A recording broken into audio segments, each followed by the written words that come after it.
What's going on, everybody? I'm Tony with Metal Cultist TV here, and I'm here today with Prophecy from Texas, death metal band that formed in 1991. How's everybody doing today? Awesome. Yes, sir. How you doing? Good, man. Good. I want to thank you guys for chatting with us today. Hell yeah. Appreciate Thanks it. for having. All right, so first thing I'd like to do is I'd like everyone to introduce themselves and say what instrument they play in the band. My name is James Parks II, and I'm a guitar player. That's about it. Drew Duffy. I'm the vocalist. I'm Trevor. I play drums. I'm Charlie. I also play drums. No, I'm guitar. Yeah, he's holding a guitar and he plays drums. Small finger symbols. Yeah. Multitasker over there. And our bass player, Al, he cannot be here today because he's having open heart surgery, triple bypass open heart surgery May 2nd. So he cannot exert himself at all. Like he can barely even walk to his own truck without running out of here. So yeah, we told him to stay home and just take care of himself. You know, his surgery's May 2nd. So anyway, just want to let you know. Yeah, He's man. the best fighter of all of us, though. Undefeated in the mosh pit. Yeah, dude. Oh, He's yeah. got this. Right on, man. I hope he pulls through okay. All right. He will. All right, so what's your opinion on the many subgenres of death metal, and where does Prophecy fit in your opinion? Trevor, we'll let Trevor answer that because he said, ooh. Here, hold the phone. Shit, I don't know. I mean, the best way that they describe it is Texas death metal, right? That's exactly how it sounds to me. Just, straight up southern brutalness, I guess you would say. But I mean, there's, I dig all the subgenres of everything, the tech death and slam and grind and shit like that. Mm-hmm. So, yeah. All right, cool. All right, next question is, okay, we'll let Drew answer his. Sorry, man. No, it's all good. Are you? Oh, am I answering the same question? Yeah. Okay. He's waiting for a new one. So I like within metal anyone who's doing new stuff. I like in the last couple of years Carbomb and Archspire a lot because of what they've brought to the table. Yeah. But other than that, I don't really think about genres too much whenever I'm listening. Just if it grabs my attention, then cool. If it doesn't, then I pass. Yeah. And then our stuff, I think, is just what Trevor said: Southern Texas death metal. It feels like if there's a classical metal, it feels like we fall more into that genre, or at least just more of a catch-all. Just we try and make metal. it. Yeah, that's right. It's Bach. It's there you go. It's Bach of death. Yeah, there you go. Yeah, I'll answer the same question. Actually, that was giving us too much credit. More like the composer who died and you don't know his name, but he still made classical music. Right. You're right. Okay. Good music, though. Exactly. Yeah. But he knew what he was doing. And pretty much the same for me. We are Texas death metal. I won't say we're the epitome of it, but we were one of the originators of it for sure. That back in the mid '90s. And yeah, there's a ton of bands out there. I'm like Drew though. I don't categorize bands. If a band comes out, I've never heard them before, and I hear a song and it grabs me, then yeah, I'm gonna like it. I don't care what they're called or what their name is, what type of music they play. So I'm like Drew in that aspect. If I like it, I like it. If I don't, I don't. That's the way it is. And that's it. It's Charlie. Yeah, I'm just going to say, dude, I like anything that sounds good. Yeah. I don't care what it is. It doesn't matter if it's, death metal or speed metal or classical or anything that sounds good and sounds like it has any kind of intelligence whatsoever. Yeah. So you think the subgenres are more important to like music nerds than they are actual musicians? Well, yeah, I think so, man. I mean, I think you listen to music and it moves you or it doesn't, and if it doesn't move you, then you move on. Yeah. You know what I mean? Yeah, I got you. But yeah, that's where I'm coming from. So, right on. you know it. All right. So, does politics or culture play any part in your music? For me, I would have to say subconsciously yes, but not. In other words, you're not going to hear lyrics that I've written specifically about politics. but it's more like the disgust of politics. You know, and I'm not going to name names because there's so many in politics. But it's that's all it is as far as politics go. And culture, yeah, that's a given. All right. We all live in different cultures, and our cultures change, they evolve. So you know, that's sort of a given. Yeah, I would say yes for the culture, but not necessarily, like I said, not necessarily a pinpoint a particular politician, but politics in general to me is just bullshit. Uh-huh. That's my opinion. I think it can be a great place to find inspiration for lyrics. Like if you don't have something to talk about, just look at what's going on in the world and make a sarcastic remark, and usually someone's going to chuckle at it or at least relate to it. Amen to that. Right on. I don't really give a shit about any of that. I just like to play the drums. Well, that's Trevor's an like, answer. about any of that, I just want to jam. Just live and jam. I need Duffy for my ball. Yeah, there you go. That's where I'm coming from, dude. I don't care about politics, man. Okay. Yeah, it's really because it's like, you know, we live in America, man. So, you know, I guess it's part of every part of our lives. But as far as music is concerned, it's just about whatever moves you, man. Yeah. That's where I'm coming from. So, That's a good springboard into the next question. What are some other themes that motivate the songwriting process? Shit, Drew be good on that one. Yeah, for our latest release, well, not released yet, but Foreseen Scriptures, Drew actually wrote all of the lyrics for every song on this one, and that's the first in our history. It's usually been myself and Phil in the past as the main songwriters lyrically, but this new one, Foreseen Scriptures, I'm handing it off to Drew because he is the lyricist of this new release. damn, dude. You're on the pedestal. I think, yeah. So for lyrical content, I had an idea for this album that was just essentially a guy going through a struggle where he was addicted to, I guess the substance is heroin, but it was kind of more just like he's addicted to something and it's caused him to go so internal and so into his own brain that he's no good to anyone, including himself. Which is something I feel like a lot of people can relate to. Just sometimes you get too bogged down with your own thoughts and it ends up becoming a selfish thing, even though you're looking out for your own best interest, which I guess is selfish in the first place. But at the same time, you know, there's a little too much caring about your own self, and just at a certain point you got to take a step back and think about other people, because without other people you're nothing. We say that all the freaking time. It's all the fucking time. I don't know. It's all right. But Tony, and he's one of them. Tony's one of them because he just now pre-ordered our new CD. yes, dude, I saw the message right before we started this. Thank you for doing that. Yes. But seriously, from the bottom of our hearts, like we know that, and I think I learned that when we were on tour. It was one of the coolest moments that I had on tour. This is also the only tour I've ever been on, was the one where I was essentially trying out to be the vocalist for Prophecy. And the dude came up, bought fucking $80 worth of merch, and just told me about his job. Just, you know, he's a regular guy, but just loves death metal, loves supporting us by doing whatever he can. And that right there, the fact that those people exist and do want to do that, I'm forever grateful for those people. And I think that without them, we're nothing. That's a fact. And so at the same time, I kind of pulled from that for the lyrics. And it's just, you know, don't look too much into yourself. Other people are the magic. Other people are what's good about the world. Yeah. And that's while I have you here, I have another question for you, Drew. What was it like filling in the shoes of Phil?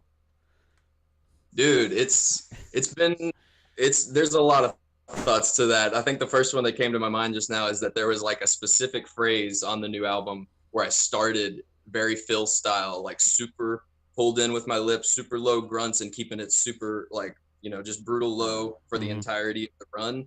And then by the end of that phrase, I had kind of gone into what I kind of do more, and I just do like a lot more mid-range stuff.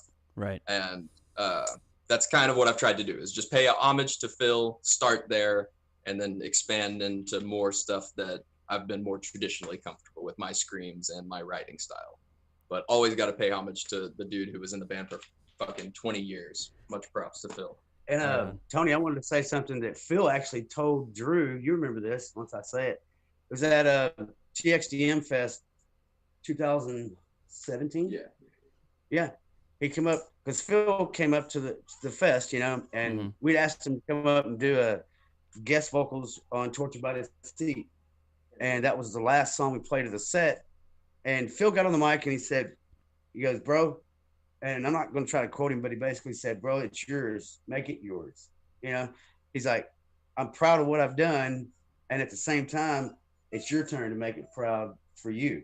You know, Hell yeah. Make Drew, in other words, make Drew, he's basically telling Drew, take it over, brother. It's yours. You know, Right.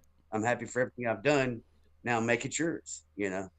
Hell yeah. And that was really cool of Phil. Phil and I will be brothers until we're dead because that's just the way it is. And it doesn't matter that we don't play in the same band. That has nothing to do with brotherhood, really. It Bill doesn't. is a ridiculously nice guy too. Bill is like so freaking nice, dude. Yeah, he is. Charlie's known Phil for just about as long as I have, if not longer. Yeah. And I'll let Charlie talk about that too. Yeah, man. I just pretend that Drew is Phil. You know what I mean? I'll go over to him and I'll be like, "Hey, what's up, Phil? You're awesome, dude." You know what I mean? Boy, him and Phil must have had a real touchy relationship. Well, that's for me. You know, this is cool, man. Now, I've known that Paul for years. We used to. I used to be in a different band, and we were right across the hall from Prophecy, and we'd be over there playing Hall of the Mountain King. And Phil would just migrate over to our room and take the mic, dude, and hit all them high notes. Yeah, it's crazy, dude. What a cool guy, man.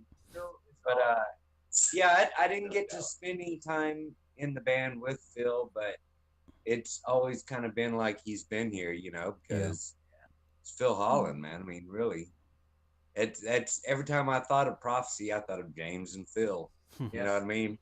Yeah. Phil And, really helped define the band. Yeah, He did. really. Me and Phil But Drew has just taken it to a new level. You know what I mean? Right. Kind of like just it's a different thing, but it's the same thing. You know what I mean? Yeah. He's part It's of the just- evolution. Yeah, for sure, absolutely. He is. If it wasn't for Drew and Trevor and Charlie and Al, because I'm the only original member of the, you know, from the very beginning. Yeah. So I have to attribute the evolution to not myself, but to the rest of the guys in the band. But That's you Drew, held it all together, Charlie, though. Trevor. Yeah. Well, not just me. It's a team effort. Right. I do my best to reiterate that constantly, that it's not just a one-man band.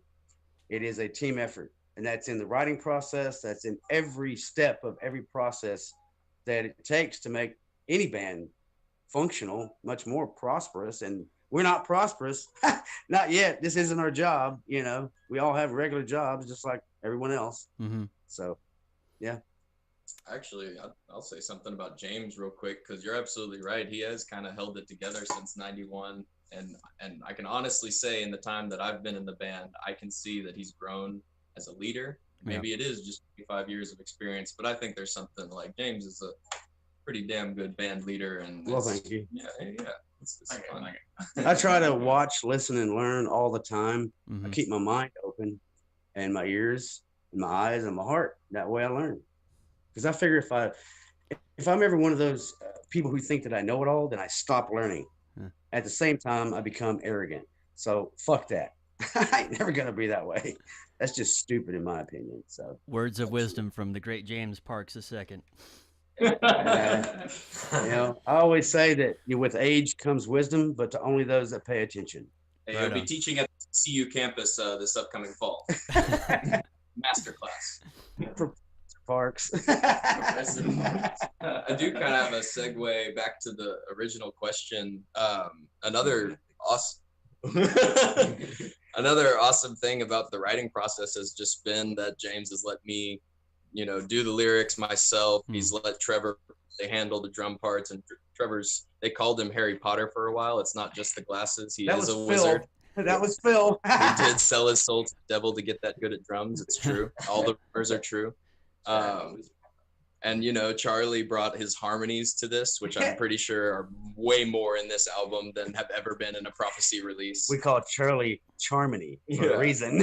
So I'll let you guys talk about the music. Basically, I did, you know, just feel it out and do exactly what I do on stage. It's fun. It's fun to do Prophecy because every song is just so energetic, and I just kind of like let what comes out. Mm-hmm. But it comes from the music first. So I'm gonna let them talk about the writing process for Foreseen Scriptures a little bit.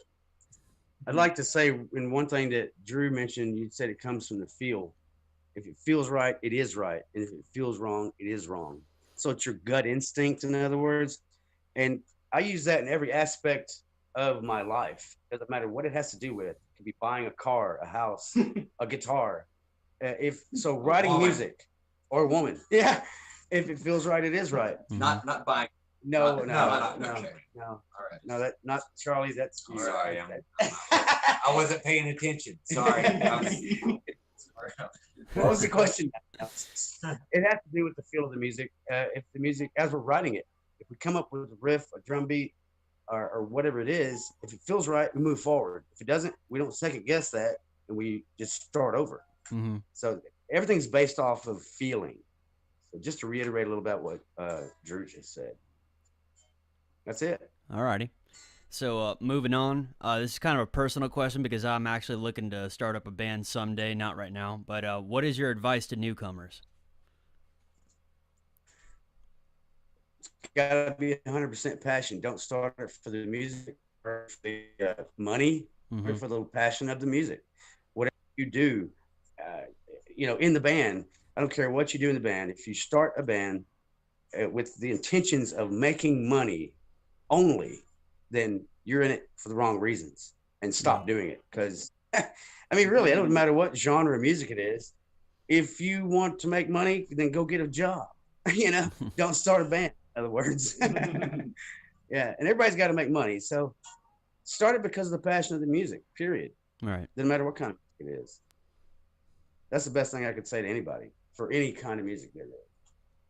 Yeah, really. I agree with James, really.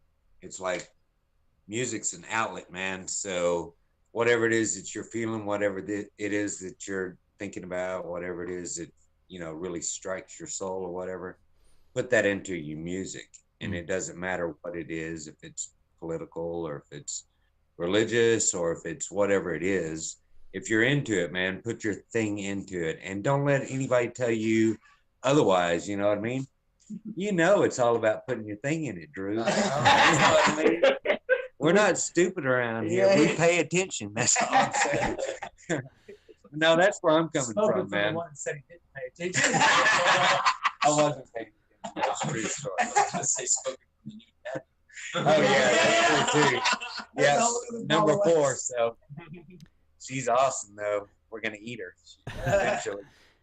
If I ever get to go on stage, I'll be like, Prophecy told me to put my thing into it, so that's what I'll do. That's a true story though, man. Can't go wrong. Am I answering the same question? Yeah. Shit, for me, it's I don't know. Like I really enjoy playing music.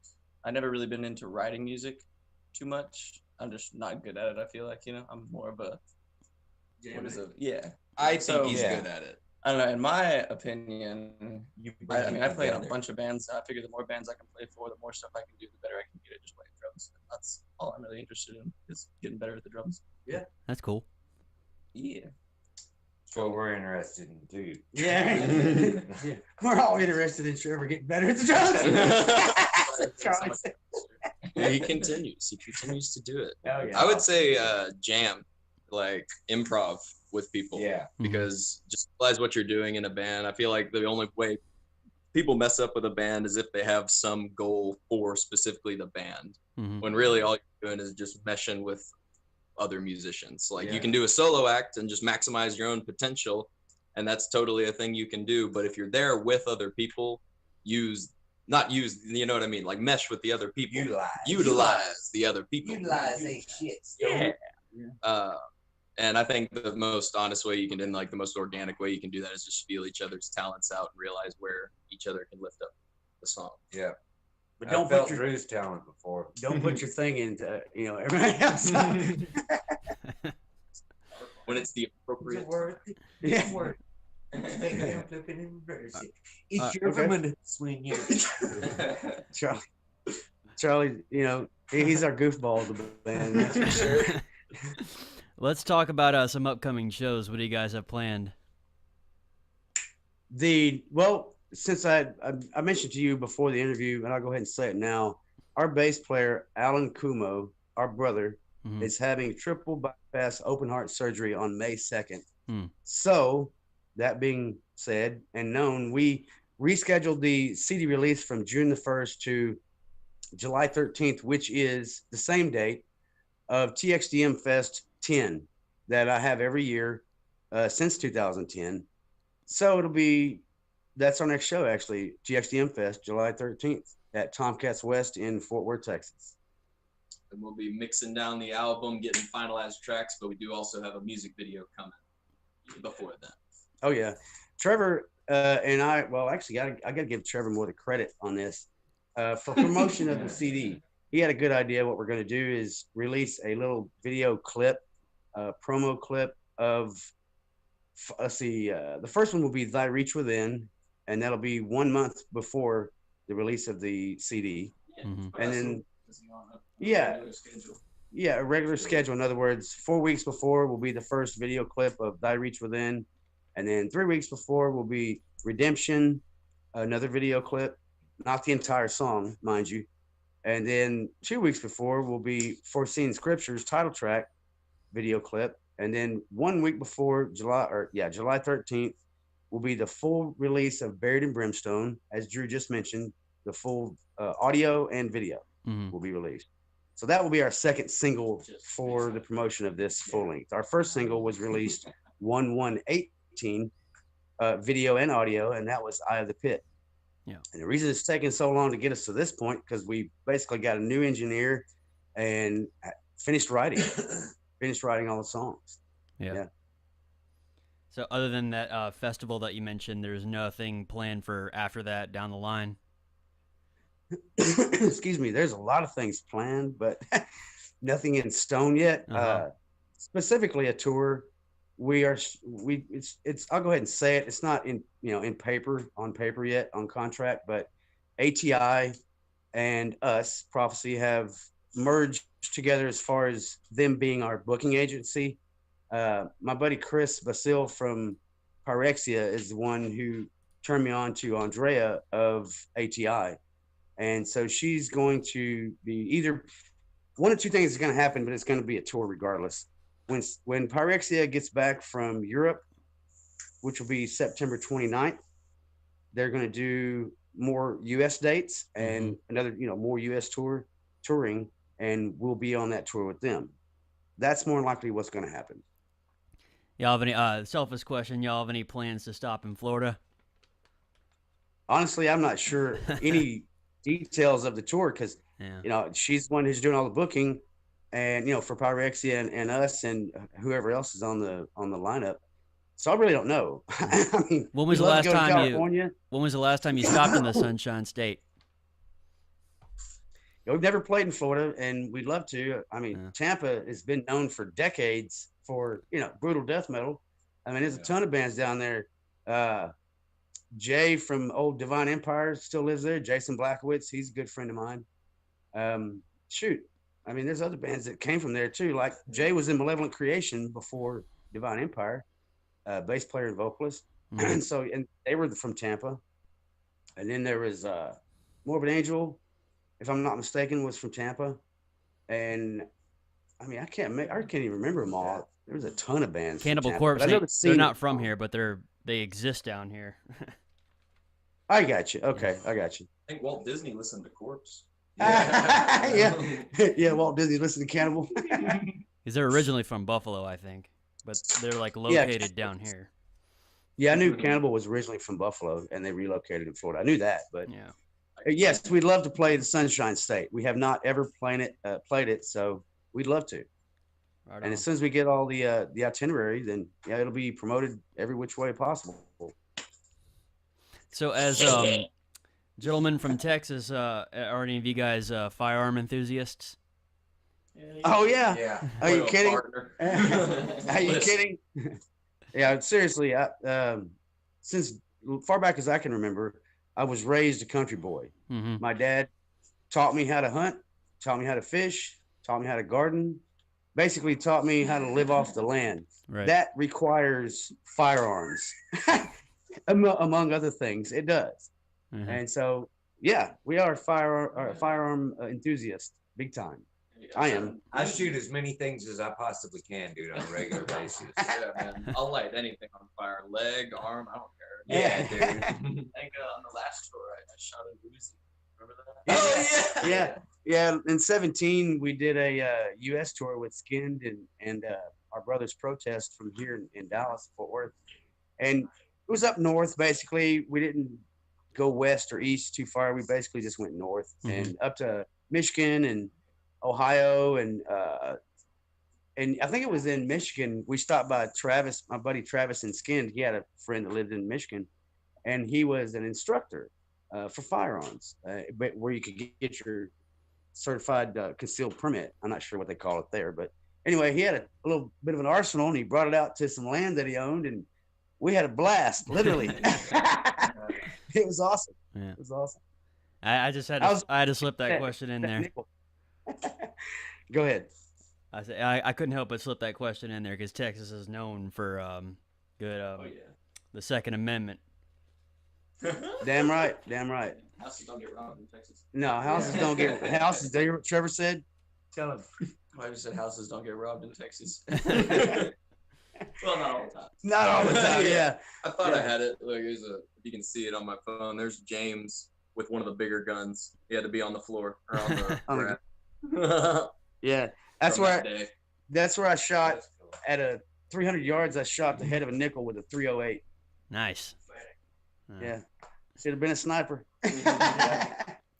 Now I asked this question to James before, but I'll go ahead and ask it now that we have the mic going. What does NRW stand for? That stands for Nordrhein-Westphalia, which is a city or town in Germany.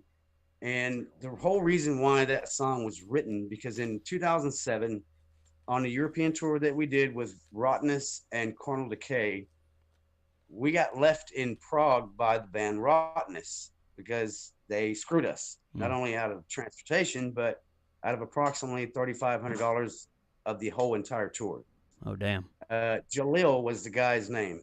He was the orchestrator of that screwing, as it were. And anyway, so regardless of all that, I only knew one person in Prague, and that's Vladimir with Nice to Eat You Records and the band Fleshless. And so I called him, and he hooked us up with a driver in a van. We had to pay 400 euros for it, but to take us to Wermelskirchen, Germany, to the club AJZ, because Thorsten and Jens, who operate that club and own it, allowed us to stay there for the last 8 days of that tour free. And they fed us and they took us to the fucking airport. They even gave us 100 euros to live on because we were fucking penniless. It was bad. It was really bad. And so that's the least that we could do is write a song, honoring what they did to us. They took care of us. If it wasn't for them, Vladimir, Jens, and Thorsten specifically, if it wasn't for those three guys, then we would have been on the streets, literally, with all of our shit. And I didn't just write the song, I got the tattoo. Can you see that on my neck? Yeah. I can see the W. In NRW. I don't know if you Yeah, I just see saw it. the W. There we go. There you go. Boom, right there. Yeah. That's it. Cool. Yeah. They took care of us, literally. I mean, better than some family would. Yeah. It was really a humbling moment. It was. It was. All right. So, next question is, can you guys name some good bands that you enjoy listening to personally? Decapitated for me. I love Decapitated. And of course, Dying Fetus. John and I go way back. And then, shoot, I mean, old school stuff like Sepultura, the older Sepultura, though, and even Cavalier Conspiracy. If that, to me, Cavalier Conspiracy was what Sepultura would have been if the brothers would have stayed together, all those years. I'm glad they still had Cavalier Conspiracy, but as far as newer bands, I'd have to leave that up to Trevor and Drew because I'm honestly, I haven't heard a lot of new bands that have just grabbed me. Right. And for me, that's just me. So I'll pass this one on to Drew. Kind of in the same way, I'll let Trevor handle like new metal bands. I definitely like listening to all genres. That's like one of my only music listening philosophies. If I've listened to a genre too much recently, I switch it up. Most of my playlists have like everything on it. But recently, like new stuff, the new Periphery album, definitely been listening to. I always like Tool. Death Grips is like one of my favorite bands. And I love Michael Jackson. Yeah. Music. Yeah. I like the way you specify music. Yeah. I don't know anything else. I hate when people assume they know everything, but I do like his music. Man, I don't know. I listen to just about anything. Some of my favorite bands right now are probably Spite, Periphery, obviously. Thank You, Scientist, I've been really into. Man, what else is there? Arcspire, Caligula, basically anything that's either ridiculous, like brutal, or just ridiculous, as in Suffocation. I forgot my brother's Suffocation. James loves Suffocation. Hey, brother. Suffocation, man. Charlie. Yeah, man. I mean, you know, I love King Diamond. That's probably my favorite music on the planet, honestly. Nice. Planet. Yeah, you know, I saw Ingve last night. That was really cool. Ingve's an amazing, coked out superhero. Poked out. You know what I mean? But Yeah. yeah, and then you know, I listen to everything, man. I listen to Blondie and Joan Jett. You know, I mean, Yeah. Joan Jett's not play guitar today. So, and you know, and then old stuff like Stryper, dude. I love Stryper, man. Yeah. Christian metal. Michael Sweet was an amazing. He still is vocalist and guitarist. Mm-hmm. Anything that's I like speed metal and thrash. I've been listening to Necrophagus like crazy lately. Just man, dude, trying to and Blotted Science, dude. Yeah, Ron Jarzenbeck. God dang, dude, that fool's crazy, man. I'm really just I like anything that has substance and intelligence, man. Right. You know, I don't know how I got stuck with these guys, you know what I'm saying? But Well, you know, $20 is $20. $20 is $20, dude. That's all I'm saying. Yeah. I got you on that one. It's a true story, though. Man. Sometimes you just got to make ends meet, dude. Sometimes those old men just want to talk for a few minutes. Send help, please. Send help, please. We told you Charlie's goofball. There you go. Anybody, somebody? That's it. All right, man. Last question. How did the band's name become Prophecy? Well, in 1991, I was in a music store in Shreveport, Louisiana, called Jones Baldwin Music, and I happened to see a little ad, you know, on their bulletin board for it was actually an ad. It was from a drummer and a guitar player looking for a bass player, and I thought, fuck it, I'm gonna give them a call, see if they want to jam. And that was Mike Copeland, the original drummer of the band, and the guitar player was Warren, but I don't remember his last name. And he was quickly replaced with Mike Wilson. And so, but before we actually had a band, you know, we started jamming together, and then let's come up with a band name, you know, the typical ideas that happen. And so I chose the name Prophecy, and I had first seen it in the Book of Revelations of the King James Version of the Holy Bible. I am a Christian and have been since 1977. So I liked the word, you know, I really did. I thought it had not just substance, but it had definition and growth potential. Right. Because it's not one word that, you know, it's dead as soon as you hear it. No, I mean, everybody has, you know, things that they get told that's going to happen. Whoever tells them, you know, whoever it is that tells them. So, but it's another word of to put in place of that. Just it's been prophesized, so to speak. You know, it's been told to you, so it's been prophesized. And so that's how it happened, and we stuck with it. The conceptual design idea was mine, and Mike Wilson, the other guitar player, was the artist who drew the original logo. Yeah. And I just basically told him from the book of Revelations, God said that he will destroy the earth the second time with fire and brimstone. So I said, what about this? Have a hand holding the earth, and the top of the hand, it's flaming, and then he basically came up with the rest of the design of the logo, the original logo. Yeah. And then John Zig, I don't know if you know who he is. He's a famous artist. I mean, he's done a shit ton of logos and album art, like from Deeds of Flesh and back in the 90s. And I mean, he has his own band too. But anyway, he's the one who redrew the logo to what it is today. Mm-hmm. And here's a banner so you can see it. Yeah. We've actually updated it since then, basically by the earth, went back to the original earth. So it's more defined as an earth. So it's better now than it ever has been, in my opinion. It's more definitive for what it's trying to tell you, what it's trying to say. Right on. Yeah. Promise. Setting the world on fire since 1991. yeah. That's it. So any other final words before the interview comes to an end from all y'all? Go ahead, Drew. Blog Schnarben. Blog Schnarben. What? What is that? That's my final word. Blog Schnarben. Just a thumbs up for Trevor. Dude, don't listen to Phil over there. He don't know what the fuck he's talking about. Again, send help. Yeah, we want to thank you for taking the time to do this interview and for your years of support, Tony. I've known of you, not met you in person, but I've known about you for years, and just want to give you a sincere thank you for everything that you do, not just for us, but for metal. Yeah. Thank you. And thank you for pre-ordering the album for sure. Yes. Thank you, sir. Yeah, man, I love all your other albums, so I'm like, this one's gonna be awesome too. So I'll go ahead and pre-order it. I got a script here I have to read off of. Well, guys, I'm out of questions, so I'd like to thank Prophecy and give a very special thank you to James Park for setting this whole thing up. Really appreciate it, man. Everyone, Thank you, sir.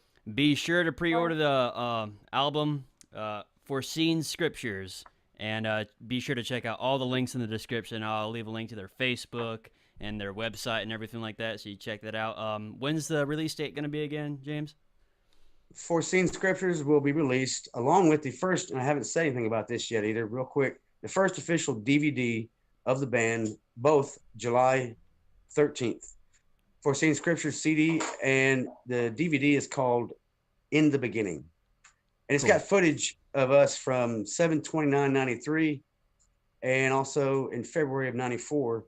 And then there's interviews with current, past, and unfortunately members that are no longer with us 20 years later in 2014. So there's a lot on that DVD. Yeah, all right. And that's all. Both the CD and the DVD will be released July 13th. You can pre-order both right now, as you know about the CD. Yeah. From prophecystore.com. That's our official store or website, e-store. And of course, we got a Facebook and we have a YouTube, and like you said, all the links will be on there. So yeah, thank you very much, man. We really appreciate everything.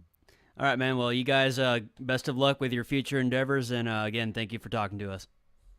Hell yeah. Thank you, sir. Have a good afternoon there, yo. Rest of your day. Yeah. Oh yeah, Tony. Thanks, brother. Yeah, no problem, man.